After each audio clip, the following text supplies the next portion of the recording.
Hola a todos, hoy tenemos acá con nosotros a Horacio Lampe, un emprendedor serial que está innovando en tres áreas claves o en tres áreas muy disruptivas, como puede ser la fintech, inteligencia artificial y blockchain. Y me gustaría, bueno, esto más que nada siento que es una descripción de LinkedIn, pero a mí me gustaría que por ahí, Horacio, nos hagas una presentación de vos, nos cuentes algo que por ahí no podemos encontrar en LinkedIn, que le puede interesar a nuestro público. Bueno, gracias Matías primero por la invitación. Bueno, mi nombre es Horacio Lampe, ya soy un poco mayor y hace más de 40 años que me recibí de ingeniero electrónico. Pasé por el mundo corporativo durante unos 20 años y por empresas grandes como Siemens, Avaya, Telefónica, y en el 2020 me propuse emprender por mi cuenta. Y ahí empieza, digamos, para un emprendedor en Argentina o en el mundo, y para sobre todo lo que son pymes, cuando ya digamos el emprendimiento pasa a ser una pyme, que tenés que pivotear. O sea, la única manera de poder subsistir es pivoteando. O sea, la realidad justamente, ahora después te voy a contar una anécdota, pero básicamente empezamos con Innovaction, era una empresa que hacíamos software corporativo, y en ese momento estaban de moda las intranets, y hicimos intranets para Banco Galicia, para varias instituciones, DirecTV, etcétera, Banelco. Y después, bueno, eso se fue comoditizando, porque lo que pasa con nuestra tecnología es que la tecnología se comoditiza muy rápido. Entonces, para poder subsistir en el mundo tecnológico, lo que nosotros nos dimos cuenta, y ya me di cuenta cuando empecé a trabajar en el 83, para que evitar esa comoditización teníamos que estar permanentemente evolucionando o pivoteando, ¿no? Bueno, aprovecho, perdón, un segundo mientras estabas tomando el mate, así no te vuelvo a interrumpir, pero me gustó esto que dijiste, que la tecnología se vuelve obsoleta. Yo también vengo de una empresa de tecnología y nos pasa a todos, y lo veo cada vez es más fuerte y más rápido. Por ejemplo, ahora con la inteligencia artificial, que algo que, no sé, un desarrollo que antes llevaba 12 meses o 9 meses, hoy lo puedes hacer en 2 meses, pero después sale un modelo nuevo que lo resuelve de forma SaaS y ya queda fuera de mercado muy rápidamente. Entonces la pregunta que tengo para vos es ¿cómo perciben o cómo ven la IA hoy? ¿Creen que es un hype? ¿Creen que no? ¿Creen que vino para quedarse? Es una gran... ¿De dónde sacó esto? Esta semana salió un reporte nuevo de MIT que decía que el 95% de las iniciativas que están intentando implementar IA generativa estaban fracasando. Entonces, están diciendo, bueno, el artículo básicamente plantea que estamos llegando a un hype, o que estamos dentro de un hype, que el 95% falla, el 5% tiene éxito. Vos, desde tu experiencia, habiendo ya creado, bueno, estas tres empresas que mencionabas, trabajando en estos tres sectores, viendo cómo la tecnología cambia de hace 25, 30 años, 40, perdón. En realidad, mira, te quería comentar respecto de eso, ¿no? Desde el 65, en el 65, Gordon Moore, quien sabe muchos no lo conocen porque no habían nacido, yo sí, en el 65 Gordon Moore inventa el microprocesador y crea la empresa Intel. Y ahí él predice que durante los años 60, o sea, durante los 60, 70, él predice que podían achicar el transistor a la mitad y multiplicar la potencia al doble. Eso generaba un efecto 2 a la n. Después se vio que en realidad, en los 70, que no se llegaba a duplicar por año, pero sí por año y medio, 2. O sea que, si nosotros vemos, el efecto es un efecto exponencial, es 2 a la n. Pero 2 a la n, si lo vemos en magnitud, es algo impresionante, porque es como el interés compuesto, ¿viste? Cuando hablas de interés compuesto, todos dicen, tenemos que tener interés compuesto. Bueno, 2 a la n es, en 40 ciclos que pasaron desde que Gordon Moore dijo esto ahora, o al 2020, o sea, pasaron más o menos 30 ciclos, que es 1.000 millones de veces. O sea, el precio de los transistores y la potencia de cálculo aumentó en los últimos 50 años 1.000 millones de veces. Eso hace que también el costo del bit baje 1.000 millones de veces. Todo lo que se digitaliza baja 1.000 millones de veces. Eso hace que lo que es un diferencial en un momento es tan fácil de hacer. Yo cuando empecé a desarrollar en el 2000, poner un data center, que era lo mínimo que necesitábamos era inviable para un emprendimiento. Ahora, por un sistema SaaS de $40, el otro día conseguimos servidores por 15, puedes poner toda una infraestructura bastante impresionante. Y ahora, ¿qué pasó? En el 2017, o sea, la ley de Moore, que esto fue la ley de Moore básicamente, o sea, esto que no es una ley, porque en realidad es algo empírico, porque no es una ley física, pero era algo que se venía comprobando. En el 2017 empieza la ley, lo que sería la ley de Juan, pero con H, que es el dueño presidente de Nvidia. Se dan cuenta que ya la ley de Moore venía acabándose. ¿Por qué? Porque el transistor llegó a ser tan chiquito que estaba al nivel del átomo. Entonces ya se producían unos efectos Thun, o sea, efectos que ya el transistor no se podía achicar más. Entonces era como que ahí moría la ley de Moore, moría la exponencialidad que veníamos, ¿no? O sea, esto de que se va comoditizando y abaratando tanto. Sí. Pero ahí surge el tema de Wang, que dice, ojo, nosotros con el stack que tenemos, ahora no vamos a poder achicar quién se llaman los transistores, pero sí podemos hacer un efecto con el stack. ¿Y el stack qué era? Las placas, las GPUs, o sea, que permitían procesamiento paralelo de mucha velocidad, sí. Muchos flops, o sea, operaciones de puntos flotantes por segundo, muchísimo, millones, miles de millones. Entonces, con el stack nuevo que Nvidia uso, no sé si es muy técnico, decime, pero... No, sigamos. El stack de Nvidia, que era tener máquinas muy poderosas en paralelo trabajando, o sea, procesadores que trabajaban en paralelo, los transformers, que eso fue lo que fue transformador en 2017, el hecho de decir, ok, tengo máquinas muy poderosas, pero el transformer que hace, a diferencia de procesar, digamos, bit por bit, procesa ya oraciones digamos, batch de información, que se llama STAB, y entonces ese transformer podía, digamos, procesar mucho más, o sea, produce un efecto multiplicador. En lugar de procesar uno a uno, se procesa ya por pedazos de texto, digamos, ¿no? Y lo otro, la gran cantidad de datos. O sea, esos tres pilares hicieron que la ley de Moore, que ya estaba agotada, ahora aumento más exponencial del tema de la inteligencia artificial. Y eso hace justamente lo que vos decís, que empezás a hacer un desarrollo y mañana te sale gratis. Entonces las empresas de desarrollo como las nuestras tenemos que ponernos arriba de esa ola. Es un problema que yo lo noto. Claro, bueno, pero y ahora saliendo de lo técnico, porque bueno, nuestro público es principalmente emprendedores, sí, de base tecnológica en la mayoría de los casos, pero también emprendedores no necesariamente tecnológicos que nos están viendo o nos ven y todos tienen la misma pregunta, todos, hay muchos que tienen la misma pregunta. ¿Esto es pasajero? ¿Vino para quedarse? ¿Vino para revolucionar industrias? Porque hace un año hablamos de cómo estamos revolucionando industrias. Y hoy el panorama no pinta tan optimista en algunos sectores y en otros sí. Entonces la pregunta es, ¿cómo lo ves vos trabajando con tantas industrias? Porque entiendo que ustedes ofrecen servicios a distintas industrias y tienen un conocimiento mucho más abarcativo de lo que cada uno en su propia industria puede ver. Y eso es la ventaja de tener empresas que son transversales y ofrecen servicios a varias industrias. Entonces la pregunta es, ¿cómo lo ves vos? ¿Ves que está revolucionando industrias? ¿Ves que todavía no llegó a penetrar tanto?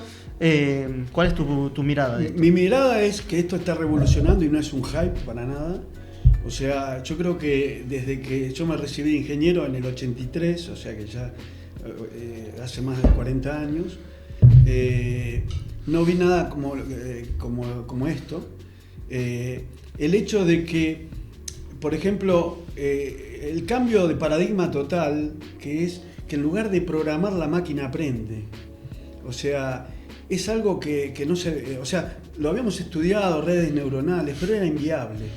O sea, era inviable porque no tenían capacidad. O sea, pero justamente con estos tres pilares que se juntaron, el tema de los GPUs, o sea, el procesamiento paralelo de tantos megaflops, el hecho de haber hecho modelos nuevos de predictivos, digamos, de análisis de texto y demás, que hizo los LLM y demás, esto es una revolución que yo no creo que tenga vuelta atrás.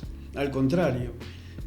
Lo que pasa es como en toda adopción. Al principio, toda adopción es un poco, a veces resistida internamente, porque, ojo, yo leí el informe y también hoy leía un informe que hay muchas empresas que internamente la gente se resiste, porque, claro, le pegan los puestos.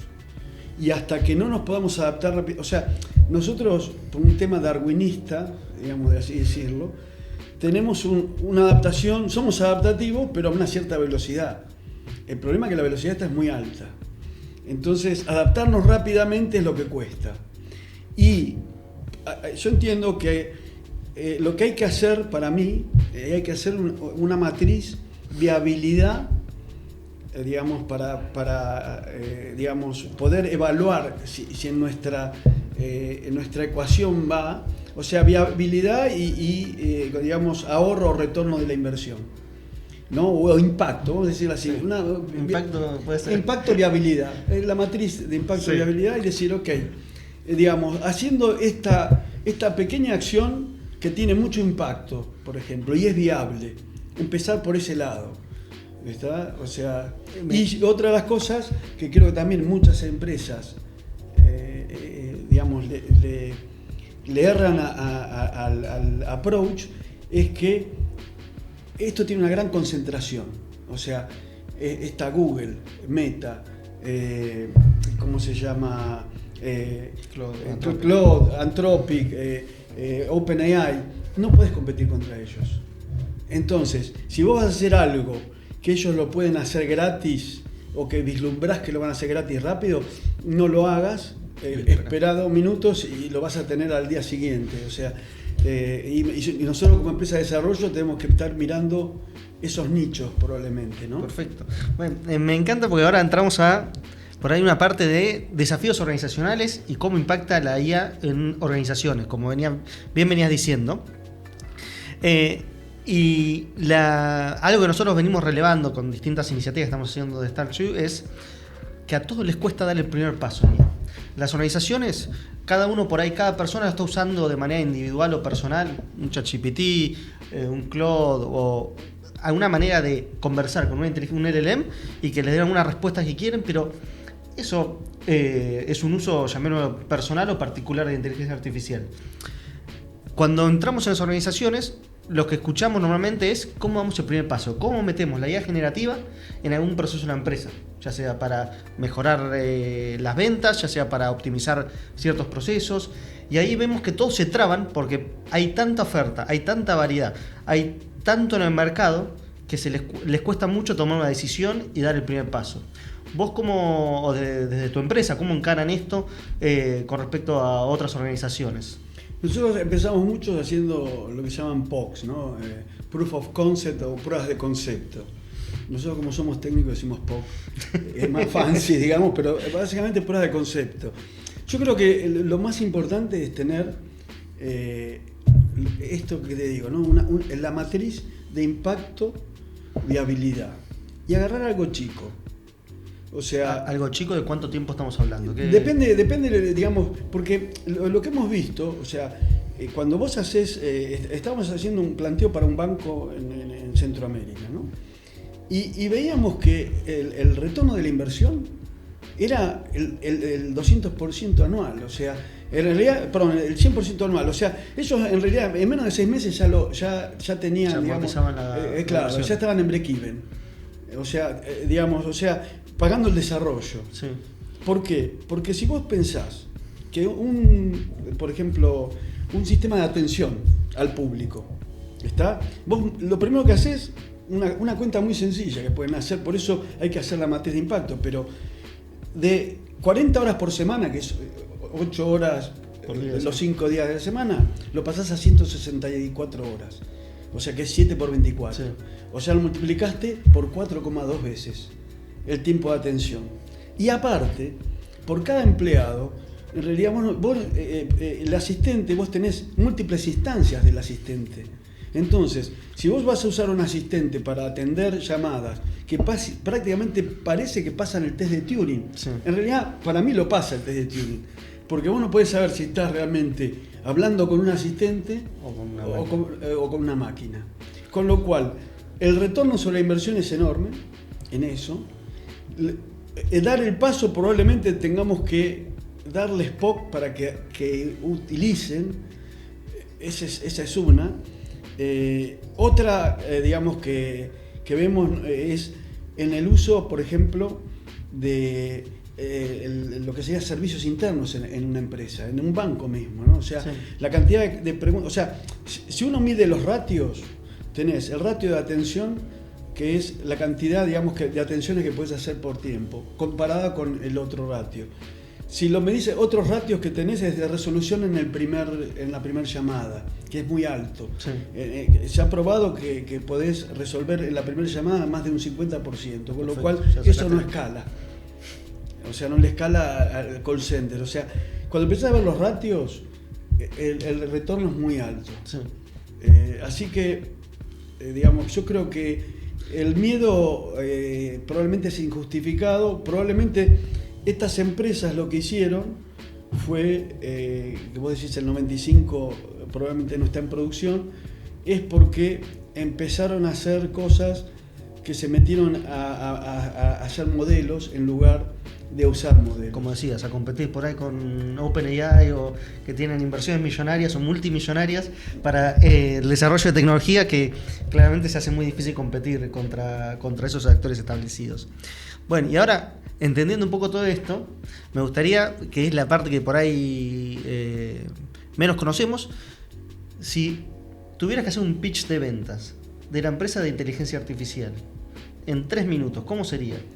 Yo le plantearía, digamos, justamente esta matriz que te digo, ¿no? O sea, de impacto, analizaría, digamos, en cada cliente analizaría el dolor, pero el pitch básicamente sería: tenés un retorno de la inversión muy alto, me comprometo contigo a lograr ahorros y es más, puedo hacerte un descuento frente a los ahorros o frente a porque los vas a tener. O sea, estoy convencido de que los ahorros los vas a tener, pero lo tenés que aplicar bien. O sea, serían socios en el ahorro porque saben que lo pueden generar. Exactamente. Perfecto. No me quedan dudas, o sea.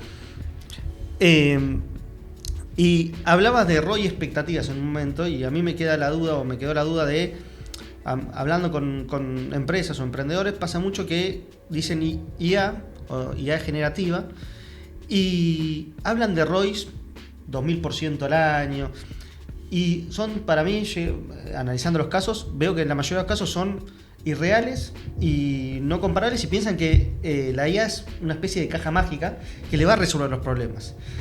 ¿Cómo responderías a eso? ¿O cómo responden ustedes cuando alguien dice, no, la IA puede resolver todo esto, y entendiendo las limitaciones que tiene la IA también? Hay que hacer una evaluación ahí, ¿ves? O sea, para ver el retorno de la inversión, primero hay que saber cuánto va a ser la inversión y cuánto están consumiendo, gastando, o cuánto podés hacer de ahorro. Fundamentalmente el retorno de la inversión, lo que vemos nosotros, viene por el ahorro que genera o por la mayor cantidad de negocios. O sea, vos tenés, digamos, 2 tipos de ingresos que podrías ver: mejorar las ventas, o achicar, digamos, los gastos propios, digamos. O sea, en realidad estás trabajando siempre contra el profit, ¿no? O sea, tener más profit, ya sea por más venta o más ahorro. Yo creo que haciendo una buena evaluación y llevando bien las métricas, tendrías que analizar primero las métricas actuales y ver dónde están los puntos de mejora. Y ahí automáticamente seguramente vas a poder aplicar algún elemento. Es muy fácil cuando hay mucha información o mucha operación repetitiva, automatizarla. Por ejemplo, las búsquedas. Sí. O sea, hay la búsqueda de información. El tener, por ejemplo, las reglas de compliance. Nosotros trabajamos con financieras. El tener, digamos, un RAG, que sería, viste, digamos,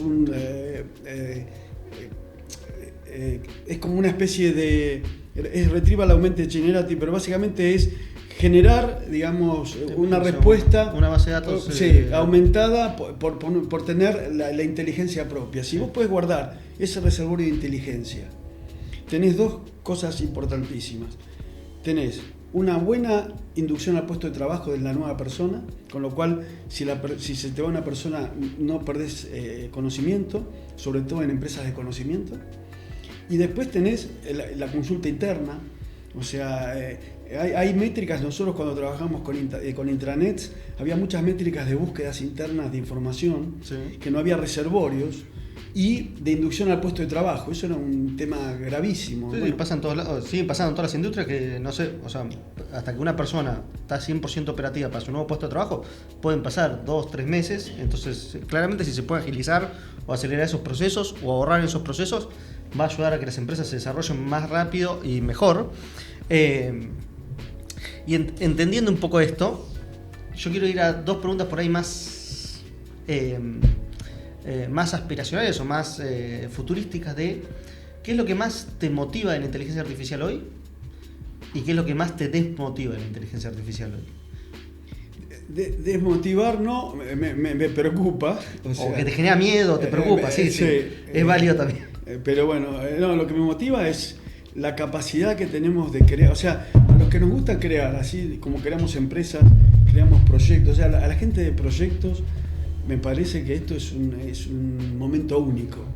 O sea, es más, lo veo hasta en gente nuestra que es analista no programador, que empieza a programar él. O sea, empieza a programar POCs para los clientes, o sea, pruebas de concepto. ¿Bytecoding o programación? No, es una especie de bytecoding porque en realidad lo está haciendo cloud. Perfecto. O sea, Anthropic o Gemini, por ejemplo, de Google. Digamos, a mí eso, digamos, es algo que antes no teníamos al alcance. O sea, por ejemplo, que Tesla le pueda enseñar a manejar a los autos, era algo que yo como programador, en 40 años de programación, no lo podíamos hacer con programación secuencial. Sí. O sea... Totalmente. O sea, vos estás en el mismo tema, así que sabes... O sea, eso me parece alucinante, realmente.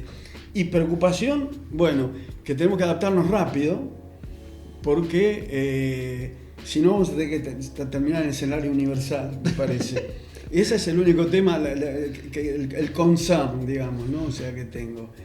¿Apoyás la mirada de Bill Gates sobre el mundo yendo hacia un mundo donde todos vivamos con una asignación universal? En realidad no me puse a pensar okay. Muy filosóficamente, pero lo veo como que hay muchas profesiones que van a desaparecer y que ya están desapareciendo. Predicciones que yo hacía hace unos años. Yo le dije a mi esposa, mira, dentro de unos años para mí Netflix va a tener como competidor el propio televisor.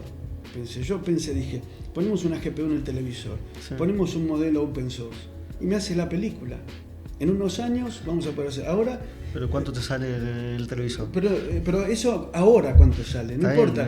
Por la ley de Moore y la exponencialidad se comoditiza. O sea, digamos, Peter Diamandis habla de las 6D, de la disrupción y demás digital, ¿no? De la digitalización. Y todo se termina demonetizando y democratizando, como el celular. ¿Qué pasa ahora? Vi el otro día una noticia, yo decía esto, digo, vas a poder hacer tu propia película, de decir, bueno, pongo unos dibujitos animados para mi nieta y que esté Blancanieves y los 7 enanitos y el lobo, qué sé yo, y le pongo un prompt y me hace la película. Ya una empresa china está haciendo eso. SaaS, ¿está? Por ejemplo, cosas nuevas que empiezan a pasar. Gemini, esto es nuevo de esta semana, Gemini te va a poder procesar lotes fuera de horario o en horarios de baja demanda, para ellos tener mantenido el data center. El uso del data center, sí. ¿Viste? Y eso te va a salir nada. O sea, encolás tareas y que las hagas cuando puedas hacer. Podrías encolar una película y te la hace para mañana, por ejemplo. Sí. O sea que hay también lo vemos en el mundo de los videojuegos, que dicen que va a pasar de renderización a una creación permanente del contenido del videojuego mientras vas jugando. Pero sí. Por eso nos pega a todas las industrias. A mí todo eso me motiva. Obviamente estar en la industria te genera el pánico o el miedo de qué va a pasar si esto se mete en la industria donde yo estoy. Pero creo que de alguna forma termina un poco siendo por ahí positivo para el usuario, para el televidente, en caso de la televisión o el contenido o Netflix que decías. Y ahora, yendo por ahí, ya para el final de la entrevista, me gustaría enfocarme en dos temas particulares, que es algo que yo escuché en un podcast, no es mío, lo escuché en un podcast, me pareció interesante y me gustaría traerlo acá, que es que me gustaría cerrar por ahí esta entrevista con dos cosas. Primero, que nos digas, desde tu conocimiento, de tu experiencia, ¿qué emprendimiento, qué empresa crees que está haciendo algo único y que digas la tienen que conocer por algo que te pasó, por algo que viviste, por algo que viste? Esa es la primera pregunta. Y la segunda es, bueno, si querés responder esa y ahora vamos a la segunda. Está bien. Decime la segunda a ver si la puedo enganchar. La segunda tiene que ver con qué podcast, libro o recurso le recomendarías a alguien que está metiéndose en el mundo de la inteligencia artificial hoy para que empiece a aprender. No es algo para alguien ya con experiencia, sino para personas que por ahí los están escuchando y dicen, ¿y cómo me meto en este mundo? Porque estás hablando de que personas que eran analistas funcionales se están programando. Entonces, la programación ya deja de ser algo muy lejano, pasa a ser algo cercano. O, bueno, distintas cuestiones que yo siento que a la gente le interesaría saber algo donde empezar. Y por ahí con tu conocimiento, con tu experiencia, puedes decir, yo empezaría con este lugar, yo empezaría con este curso, yo escucharía este podcast que es muy interesante y todas las semanas saca algo nuevo. Mira, lo primero, la empresa que la están rompiendo, bueno, los 5 grandes pero alguna cercana, algo de que digas. Y Google, por el tema de, ¿cómo se llama?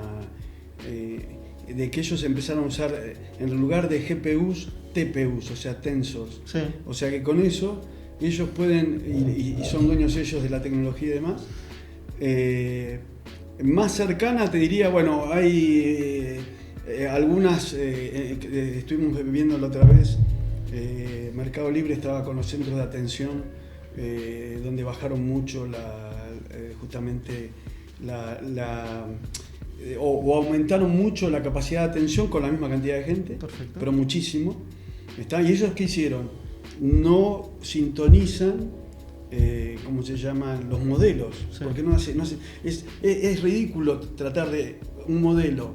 Decimos, bueno, partimos de este modelo LLM, lo hacemos un reinforced learning, o sea, le enseñamos más, porque a la semana siguiente te sale un modelo nuevo. Lo tenés que entrar de vuelta. Lo tenés que tirar. Entonces, trabajás en multiagentes y lo que haces es entrenar prompts en lugar de... Sí. Eso, como empresa, digamos así, que me parece que está haciendo cosas muy interesantes. Y después, ¿qué le recomendaría? La verdad que lo que te diga hoy, probablemente mañana no sirva, pero lo que sí me sirvió mucho, y te digo por qué lo que te digo hoy mañana no sirva, porque yo me acuerdo, hace 3 años nosotros estudiábamos redes neuronales de una manera matemática, de las ecuaciones del coseno, de errores. Sí, yo me acuerdo, aplicaba matrices, multiplicación de matrices por todos lados. A mano era. A mano, y ¿cómo se llama? Y la función sigmoide, y todos los deltas que había que programar de... Backpropagation. Exacto, bueno, está mejor que yo en el tema, pero bueno, estudiamos mucho ese tema. De hecho, hicimos, nosotros para FinTech, hicimos reconocimiento de DNIs y lectura de DNIs con inteligencia artificial, porque para que no pasara un carnet de fútbol o un carnet en la FinTech, o sea, para el DNI poder leerlo bien. Aparte acá hay 6 modelos de DNI en Argentina distintos, o sea que había que tener inteligencia artificial. Sí, exactamente.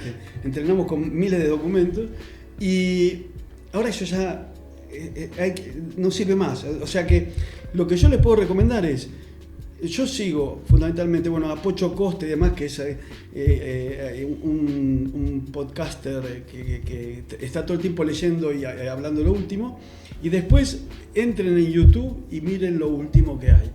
O sea, ya lo que tiene un año, me parece que perdemos el tiempo. Perfecto, bueno, muchas gracias. Creo que lo que nos queda es que estamos ante un cambio de paradigma a una velocidad que no nos imaginamos y que nunca antes vivimos. Y bueno, esto nos genera, por un lado, un entusiasmo, un desafío por delante, y también, como bien decía Horacio, nos genera ciertos miedos, ciertos temores, pero bueno, acá estamos para abrazar el cambio y el nuevo paradigma. Muchas gracias y gracias por haberme Gracias por invitarme, Matías, un gusto, muchas gracias a todos.